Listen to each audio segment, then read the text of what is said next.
Hello everybody, welcome to another RM Sotheby's car show. Welcome to a sunny location in northern Italy on the banks of Lake Como. We are recording this live from the grounds of Villa Erba. I'm here with two of my car specialist colleagues, Will Smith and Felix Archer, both previous stars of this podcast, and another previous star of this podcast, Peter Warman, our European and EMEA chairman. Well, guys, why are we here? I'm going to hand over to Will Smith. Why are we sitting on the banks of Lake Como? Well, there's no better location to do an auction, Peter.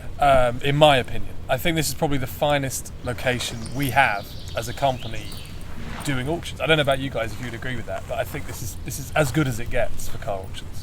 Absolutely. I think if you're buying into the concept of owning a classic car, whether it's, a lot of people talk about investment, but for us, I think we're all enthusiasts. It's about the events. And if you want to be here at this time of year at Villa d'Este, at Villa Erba, then you need to buy the right type of car to participate in this event. And I think that's going to be the ongoing appeal of these cars for future generations, to be able to be here rubbing shoulders with the glitterati. It's got that sort of image of the jet set of 1950s and 60s. No, I'm talking about you. Oh, okay. Nice. And no, I think what have you got here? You've got seaplanes, you've got Revas, you've got beautiful cars, fantastic buildings. Villa Erba is a beautiful let's call it a palace, really, small palace on the banks of Lake Como, but behind us here, we are meters from the edge of the lake. There are mountains, and for anyone that's not been to Lake Como, it is absolutely beautiful. Lots of wealthy film stars and the jet set owned villas and property around here, because it is just so lovely. And there are a lot of these big villas, and we're sitting in the grounds of one of them. It's where our auction is, and just a few hundred metres up the lake is a 5-star deluxe hotel called Villa d'Este, and that's where this very upmarket and lovely concorso takes place. Back in the 20s, going back to the inception of concourse, it was very much an opportunity for manufacturers to show what they were doing. It's like the origination of a car show, right? There wasn't huge motor shows in the same way. It was like a very high-end place to show your cars as the finest iteration of design. And sell them. It's like haute couture in the fashion industry. Yeah. You would be here and you'd be looking at the latest models from Alfa Romeo or from Isotta Fraschini or whoever that may be, and you'd be able to see what the designers could do for you, and you place your order and have a bespoke car built for you. And some of those cars come back and are shown, of course, at the event today, which is great. Yeah. I also think we lean in to the kind of things that are selected at the concourse for our auction, in the same way that, and it's kind of, we follow a theme which is sort of 50s, 60s centric cars, in the same way that if you go to Munich, it's kind of the polar opposite. We lean into the young timer audience, the 80s, 90s, and it's sort of, in my opinion, it's sort of the best sort of embodiment of luxury. And it's just amazing. The collections that we've got on offer are insane. Yeah, we should probably talk about the cars for a second. Yeah, let's talk about the cars. But just to frame the auction a little bit. Over the years, we used to call it the Villa d'Este auction, didn't we? We kind of don't really do that now because it's never actually taken place at Villa d'Este. But we do it in partnership with the Villa d'Este Concorso here in the grounds of Villa Erba. And the first year we did it was 2011, and we do it every other year, so it's a biannual sale. It alternates with the Monaco auction. There are also factors around this sale which make it a little bit different, because we're not allowed a huge number of cars, are we? So that we can't fill this place with 100 cars, and because of that, and there's quite a lot of cost involved in putting on an auction here for a number of reasons, the number of cars we do have need to have quite a high value attached to them, and that's pretty much what we've got, isn't it? Yeah, I think it's important to note as well that whilst we are at Villa Erba, the concours is divided over 2 days. So Saturday is at Villa d'Este. That's a very, very high-end, exclusive, ticket-only event. This is a broader remit. It's open to the public, and of course all of the Concours cars from Saturday move here and displayed here on the Sunday as well. I think as well this year it's a bit different in that they've involved, whilst the main event is sponsored by BMW, they've involved other manufacturers, and I think the main intent there is to bring people to Lake Como and make this more of a carnival atmosphere, a festival, a bit like Monterey. You have Monterey Car Week, and the beginning of September in the UK you've got the Concours at Hampton Court and Goodwood. So I think these events are finally realising, in collaborating with other events, you can bring a better audience by giving people more to do. Yeah. Not that there's a shortage of things to do around Lake Como, really. No, you having a swim? I might go swimming in a minute. I bought my Speedos, you'll be pleased to know. I know. I was going to wear them for the podcast, but I thought, best not. No, it's a bit cold, Peter. I really wouldn't do that. So let's talk a little bit about the cars that we've got, because a bit later in the podcast we're going to take a closer look at them. We've got a particularly great collection that have come out of Sweden, haven't we? So say something about that. We've got a great collection that's come out of Sweden called the Aurora Collection, many of which have been in quite long-term ownership from a private individual. Was it Mr. Aurora? Is that why we called it the Aurora Collection? But many of which, if you took even just one of the cars, they would be a feature car in this auction. Yeah. But the fact that we've got the whole package, and it's all no reserve, so the highest bid does win the car. It's drawn a huge amount of attention to the auction, and it's really, we've been able to build the rest of the auction around the collection as a result. So many people have bought into the no reserve concept and have added their car in it with the same marketing method. That is an exceptional collection of cars to find in any sale, with reserve, without reserve, however. But they are a particularly spectacular collection to be offering without reserve. In Europe, you wouldn't, often see that, do you?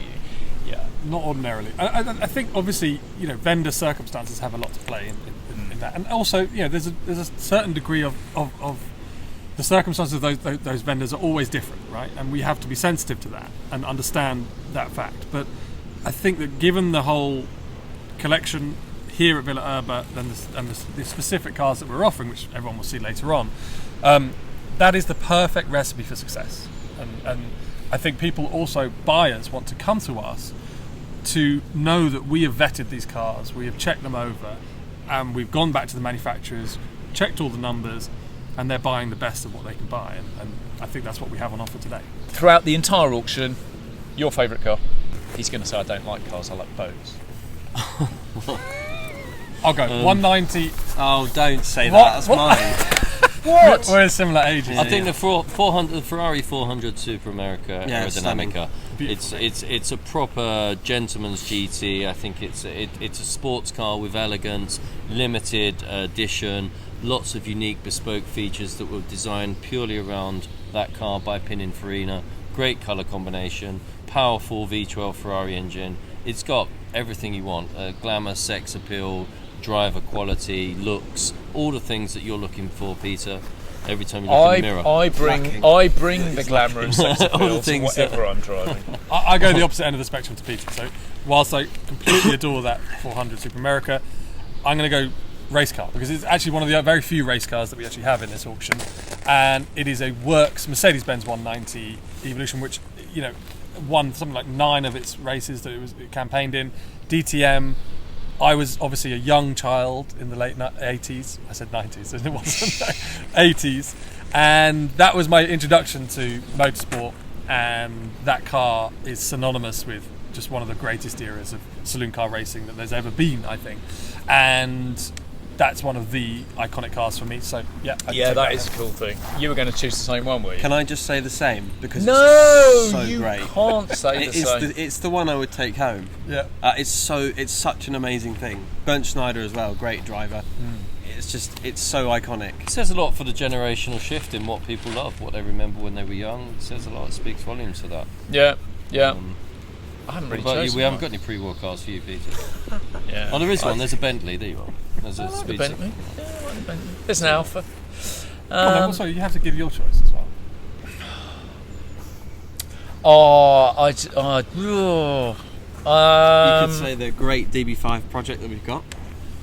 It's kind of selling the didn't dream. you You can choose that? Why selling the did you- dream, everyone.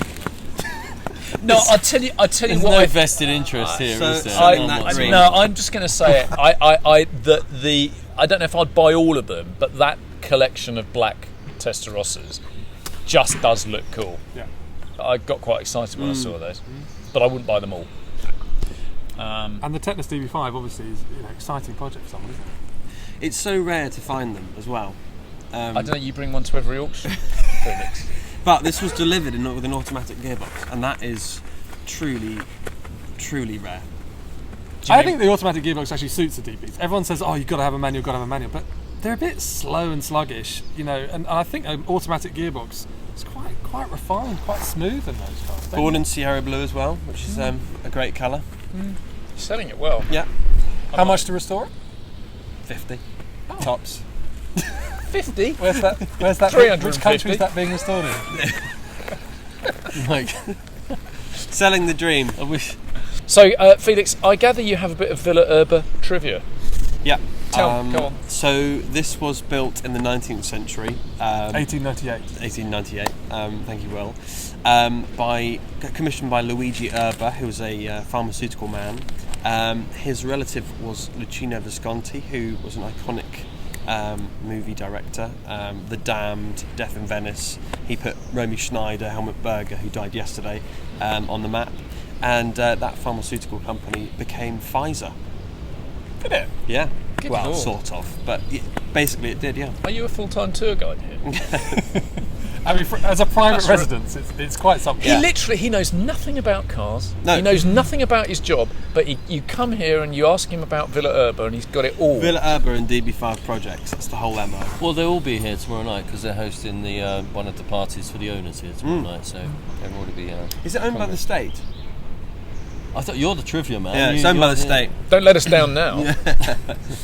Give us half the story and then Well, a bit like stall. all the lovely houses in the UK, just UK Heritage had to buy them all because people couldn't afford to run them. Well, I think it's worth coming back to that because we do typically host our events at beautiful locations, our auctions at beautiful locations, around events, whether that's the Monaco Historic Grand Prix, Retromobile in Paris, Pebble Beach, Motor World. Motor World. I didn't go, so I don't know about that. Sorry. I'm sure you had a good time. In November as well. Have you been to Essen as well? That was Essen? For me, it's our busiest year we've ever had, Yeah. and I'm not just saying that. Well, we have got 2 private collection sales in July, so that's quite a full-on programme for us, isn't it? That's why we look so jaded and tired on this podcast Speak for yourself. with this beautiful reservoir behind us. Pure It's water. nice. It's like pure water lovely. today in this Lovely. weather. Oh, look, there's the ferry boat that we all get to come to work in the morning. Look, this is a lifestyle event. What we're selling, you don't need to own a collector's car. You're doing it for choice. You're doing it because it pleases you, because it's beautiful, and because you like to be part of. But it does for me send a message. Of course, we offer cars privately. We have our sealed bid platform. We've done online only auctions as well. We do online only auctions. I think each has its place. But if you're coming into this world, you want to be inspired. So you go to Villa d'Este, you see what sort of fun you can have by owning it. It's a passport to those events. People buy cars to do the Mille Miglia, to race at Goodwood, to enter Pebble Beach, just to have fun on the road. But the fact is, once you're here, you're meeting people. You might be meeting restorers, you might be meeting dealers, you want to ask some advice, but it becomes part of a community. If you collect watches, you can have beautiful watches, and I'm sure you can have your own personal pleasure, but you're unlikely. Nobody raced watches. People wear them, and they wear them for pleasure. Art as well. You can collect art, and you can meet people from the art world. You may meet some artists, but of course you're not going to meet Picasso. And even when you do, your engagement with them will be on a very different level. We were just talking to Klaus Boos, chief designer from Maserati. They're here, they're judging at the show. So you're learning about your own passion with people on the same wavelength, but people who've contributed to this. And there's a mutual respect for the history. I think that's what it boils down to, really, is the drivers, the designers, the manufacturers. It's all about history and the respect for that history and celebrating it, frankly. And You're right, Peter. There's no other industry like it in this world, and Because out of interest, I met a guy recently who had bought a second-hand drum kit, and it had belonged to the drummer for Amber Run. And I said, "Do you want to?" Who's Amber Run? And I said to the guy, "I said, do you want to meet the original? Do you want to meet the drummer that played this drum?" And he said, "No, I have no interest in meeting him whatsoever." I thought, well, fair enough. There you go. That wouldn't be like that in the car industry. So that wouldn't happen in the car industry. Great band. I'm glad we had that chat. Yeah. Nobody is going to have any clue what he's talking about. No. Well, now everyone's going to be on Wikipedia going, Amber Run, drummer. It's a slow burn, but it will happen. The revolution will come. Don't worry, we can edit that bit out. What are you, what are you famous for? You may have. The sort of stuff you post on Instagram most of the time. Pictures of you at 17 racing Caterhams. Yeah. He was the fastest. We did a track day recently at the Bedford Auto Track, which was a fantastic experience. Yes. And to your credit, Peter, all those years and thousands of pounds you spent on racing and wasting all of that credit card debt, rubber on tarmacs, you actually came out on top, didn't you? I did, yeah. Despite my age as well. Despite my advanced years, yeah. But moving on from that, yeah. What am I? Oh no! I tell you, I had to mourn Lily Savage's Paul O'Grady's passing recently because I was on TV with Paul O'Grady. Oh, you was? Right, okay. Did he interview you? Did you get all your dresses? Did you get all of your dresses back? I did. I got my wig back. Anyway, that's probably enough of that, isn't it?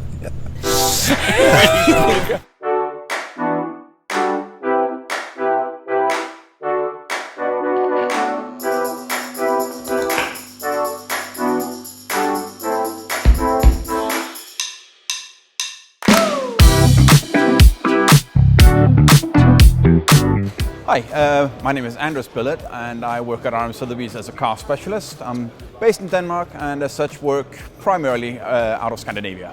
As a car specialist, the whole journey really starts with building a good relationship with the clients, with the car collectors. Trust is the basic element that needs to be there, and an understanding of what they're looking for. And from there, you can either help them build their collection or you can help them part with their collection. In terms of the Aurora Collection, the Swedish collection we've got here today, that whole process, it's a longer process, but it starts with wanting to tidy up a bit in the collection that was there. And then we talk about which cars could do well on the market at the moment, and we put together something that's interesting to offer to the public.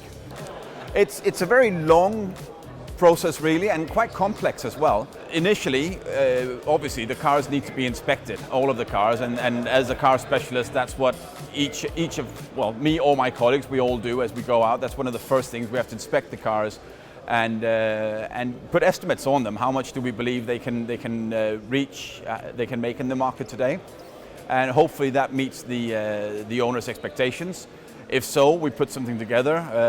In terms of marketing, there's also all the logistical stuff, transportation, storage potentially.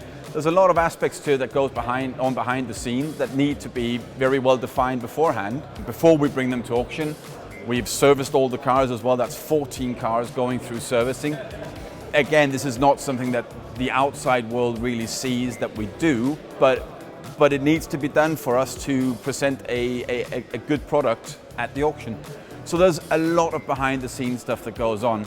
Then there's the whole outreach to our clients. It's no good just saying we're going to sell the cars, we need to find the buyers as well for them. So just as much as we work with clients who want to sell, we work with clients who want to buy. And it's finding the right buyers for each individual car, or preferably more than one, because of course the way an auction works, we want more than one person bidding. So on preview day when we rock up here, it's very much there's a lot of teamwork going on. It's not just about what I do. I mean, the venue looks astonishing, and there's a huge team behind us that make it look like this, and it's jaw-dropping. It's amazing. The excitement is off the charts. I mean, so many people, so much interest in these cars. Not just the Aurora Collection, but we've got the 12 Ferraris and the 2 Mercedes from out of Sweden, and loads of other lovely cars to back it up as well.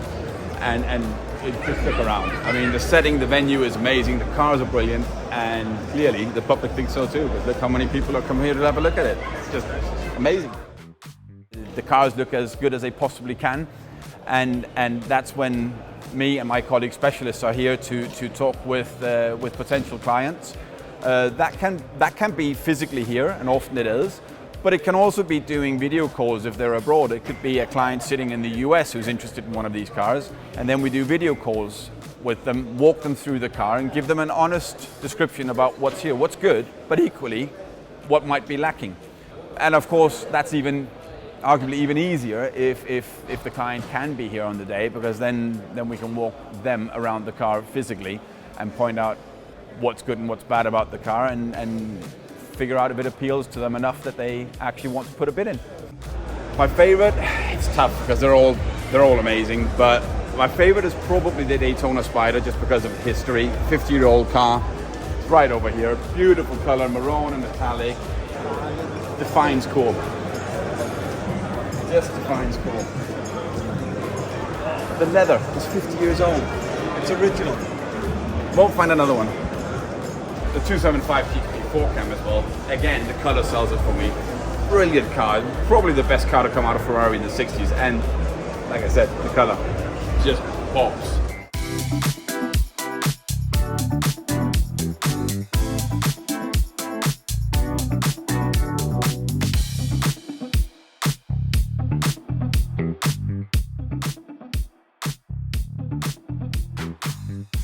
Where are they? Once we get to the point where we have a client who's genuinely interested in one of our cars, or more than one, then this is where it gets a bit more serious. This is where we dive into the documentation, the history of the car, which parts, tools, books, etc. that come with the car. So this is for the more serious bidders, when they want to sort of establish how far am I willing to bid on this car, how good do I actually believe it is. Documentation nowadays is so important. So our colleagues who work here, they are, you can't put a number on how valuable they are for us. It's everything. It's really good.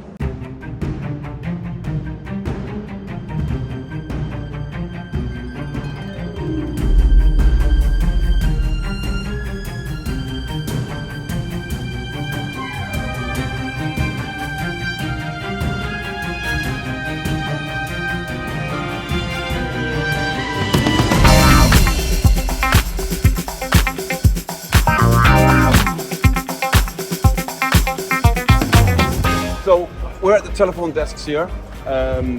Fairly shortly, well, a few hours, auction starts. We'll have the auctioneer up front, of course, facing all. Everybody's here to watch and here to bid. And this is where we then take the phone bids. So I'll have my colleagues sitting here on the phones. Meanwhile, we have people out in front of us in person making their bids. And of course, we've also got online bids coming in here. Me, myself, I'll be out here bid spotting, as it's called, looking for the bids in the room. We need to be sure that we see everybody who puts in a bid. They'll raise their hand or whatever, but sometimes there's a lot of excitement and auctioneer can't see everybody in the room at once, so several of us are out there looking for those bids, and we'll point them out to the auctioneer to make sure that every bid is counted. Tension is building now. 4 or 5 hours away from the moment. My collection, the Aurora Collection, is towards the end of. It's the final bit, the final lots of the auction. So that'll sort of round things off. I'll get there to bid, get to watch all the bids come in for all the other lots beforehand, and I'm really looking forward to it. Tense, but really looking forward to it. There's been so much interest, a lot of positive feedback. A lot of registered bidders, so we'll keep our fingers crossed and hopefully it goes really well.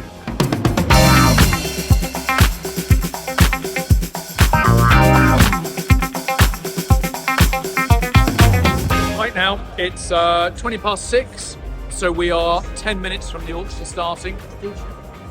This is the point in the day when the atmosphere gets really built up. There's a lot of energy in the room.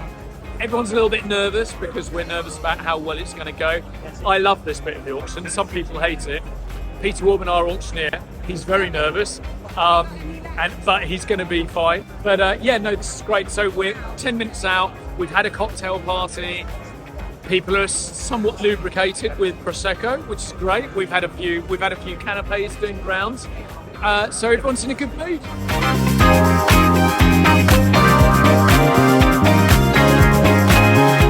You're on the way to sit down and do what? And do some phone bidding. Yeah. Yeah. There's a lot of interest, so let's hope. How much does the phone? How much does the phone bidding actually matter? It's hugely important. I would say 80% of the auction. Like, there's a lot going on the phones, so yeah, it's super important. It's very tense, so you can feel the tension in people's voice. Of course, they want to buy the cars, they want to get what they desire, but you have to push them a little bit. But yeah, it's fantastic. Best of luck. I'm of course biased. I love auctions. I think they're brilliant, and they're brilliant because largely because of the atmosphere. It's such a special place to be. When the bidding starts, when the bidding picks up, and you've got multiple players, and again, it's just like the passion I spoke about that the owner of these cars has had to collect them. Well, the same passion is present here in the room. These are other collectors who have their own collections at home, which they are passionately putting together, and everyone bidding wants to bring that car home, and those bidding wars that you get, it's just a magical moment, and it's of course also as the consigning specialist, there's perhaps an extra element in it for me watching the bids go up. It's very satisfying, but I think everybody in the room, I say to my friends as well, even friends who have no interest in auctions and no interest in classic cars, maybe even. I do actually have friends who have no interest in cars. They're a bit weird, but they're out there. And, but even them, I say, you know what, one day you should come along, and you would love it. You don't need to get the cars. You would love just the atmosphere. It's a party in its own right. It's magical.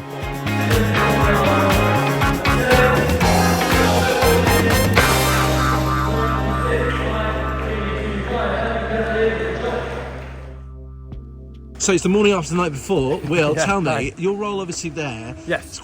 Just explain the difference between your role and what the auctioneer is doing at the auction itself. So during the auction, I'm the reader. So I basically introduce the cars, explain a little bit about them, give a bit more detail, and sort of encourage people to bid on them and pass over to the auctioneer, who then conducts the actual auctioneering. What's the value in splitting that role out between the two? Like, as in, it adds a bit of theatre to I it, a bit think of character? it adds a bit of theatre, adds a bit of character, but it also gives the auctioneer a little bit of breathing space. You know, that it's an intense job, and it allows him to just take a breather, let me take over, introduce the cars, and also as a double act, it obviously works as a presenting format. So that's why we do it. It's obviously, you're talking about a subject matter that's very dear to my heart, and obviously for the first few occasions, it's quite nerve-wracking. But you get used to it. It's good fun. It's the best seat in the house. I mean, it was our best ever Villa Erba auction by far.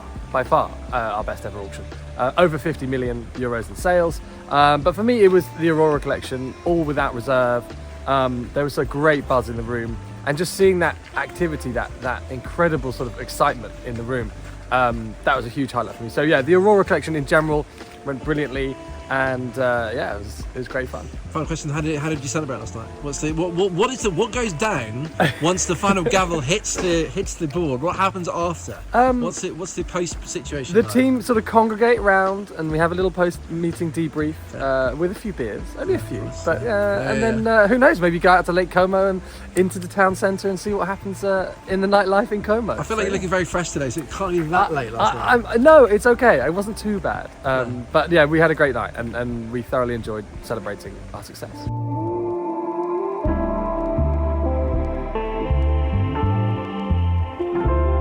Okay, so Anis, it's the day after, the night before. How was the end of the auction? What happened? Give us the update. So we had the Aurora Collection, which that was the end of the auction. That summed it up everything here at Villa Erba, and it was astonishing. I mean, what a ride! It's been a real honour to be part of this whole journey with bringing such an amazing collection of cars to the market after having been hidden away in a private collection for so many years. Working with such a passionate enthusiast as well, the owner of the cars, it's just been amazing.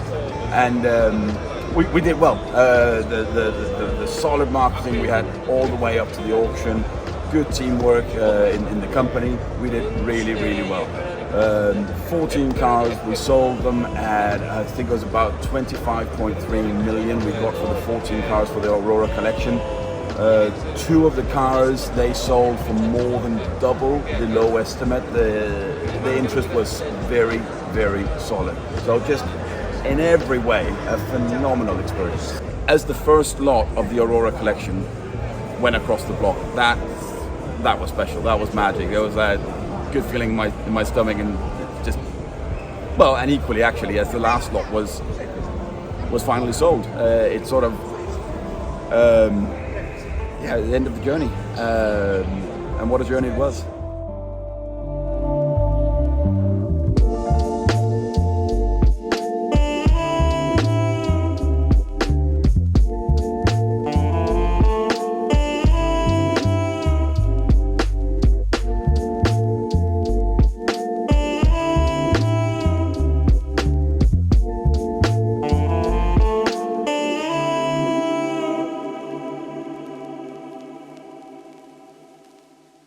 Thank you everyone for joining us for another episode of RM Sotheby's Car Show. I hope you enjoyed that little insight into how Anders goes about his day job and the life of a specialist, finding out a little bit more about this wonderful location and why we are having an auction here on the banks of Lake Como. And generally, I hope if you're watching this rather than listening to it, I hope you've enjoyed some of this beautiful scenery that's behind me at this very moment. So thank you, and we'll see you next time.